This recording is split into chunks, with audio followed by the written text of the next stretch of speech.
Thank you very much, Chris and everyone else, for inviting me and giving me the opportunity to take part. I hope you can all hear me okay. Yeah, great. I think somewhere in the audience is our campaigner who is part of our team that works on business and human rights, Seema Joshi. Did she make it here? Hand risen anywhere? Yes, hello, in the corner. Great. Well, I'm going to focus on one aspect of what is a very, very broad subject area. And that aspect is where business is operating in areas of widespread violence and conflict. Businesses operating across borders can be implicated in serious human rights abuses, particularly those working in conflict areas like the Congo. They may become caught up in conflict or even seek to operate in areas within areas of conflict so as to profit from that situation. Now, many businesses avoid conflict areas, but the fact is that many do not. The willingness of business to turn a blind eye to surrounding conflict can entrench and even reward lawlessness or abuse of human rights and natural resources. Conversely, responsible businesses, which abide by national laws and international standards, can contribute to peace, economic development, and provide legitimate employment, and also a solid and responsible development of natural resources. In states that do not have adequate enforcement mechanisms to hold businesses accountable for their actions and provide victims with redress, there is likely to be a serious deficit in human rights and protection, and impunity is likely to prevail. Global Witness's focus has largely been on how to improve business conduct overseas and in areas where there is no rule of law or where there is a breakdown in governance. This is because we believe that these are the clearest examples which justify that an extraterritorial role should be played by home states.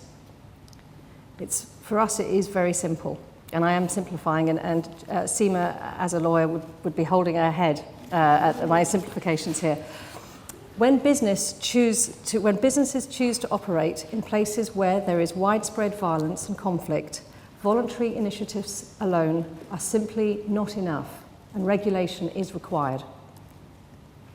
Laws that are already in place must be enforced by home states. If current laws are inadequate, then new ones are required to address these important issues. States must make it clear what is and what is not acceptable conduct for their businesses. This is at the core of what Global Witness believes to be necessary and the necessary way forward on business and human rights. In terms of the guiding principles, we think they should make it clear that home states need to use regulatory measures, for example, national laws and other mechanisms, to hold businesses to account for human rights abuses that are committed abroad, particularly, again, in areas of widespread violence. With regard to the state duty to protect, home states, i.e. the places where the companies are registered, well, they have a duty to minimise human rights violations caused by their businesses operating abroad in conflict areas. States need to prosecute businesses for their involvement in serious human rights violations committed abroad by using national mechanisms and laws. And what about businesses, as my colleague to my right has been talking about? Well, they have a responsibility, I agree, to respect human rights. There needs to be a clear definition of what the business responsibility to respect means when it comes to carrying out due diligence in the supply chain and when sourcing from conflict areas. States should require that proper due diligence be conducted and monitor this.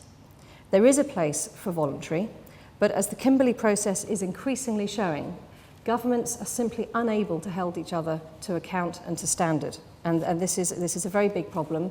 The parallel industry scheme that parallels the Kimberley process, which is a chain of warranties, still after all these years is not really credible because it has no independent monitoring mechanism, and that it is actually purely voluntary.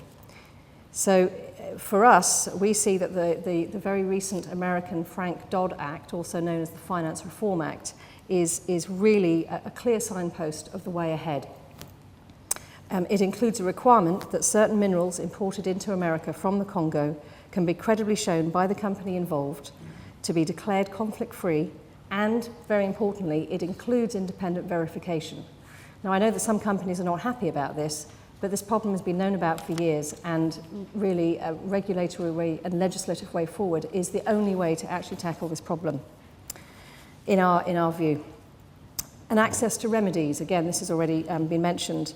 Well, again, it seems to us very common sense and very clear. Businesses need to be held to account when conduct abroad is unacceptable. There needs to be a way to ensure that survivors and families of victims get justice. And finally, I'd like to agree that there is today a consensus that the protection of human rights requires concrete action by businesses to ensure that they do indeed respect human rights. Over the past decade, and particularly in the last 5 years, a greater clarity has definitely been emerging with respect to a common standard of unacceptable business conduct. And this is reflected by a number of normative standards already referred to.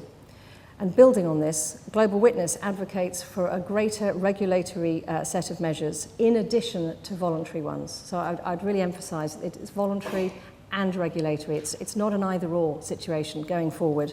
And we think this is really the only practical way forward to tackle some of the abuses and problems of businesses operating in conflict areas.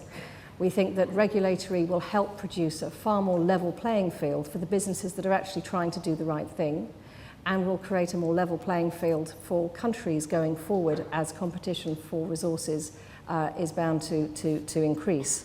And for us, we see these as the significant developments over the next 5 years. Thank you.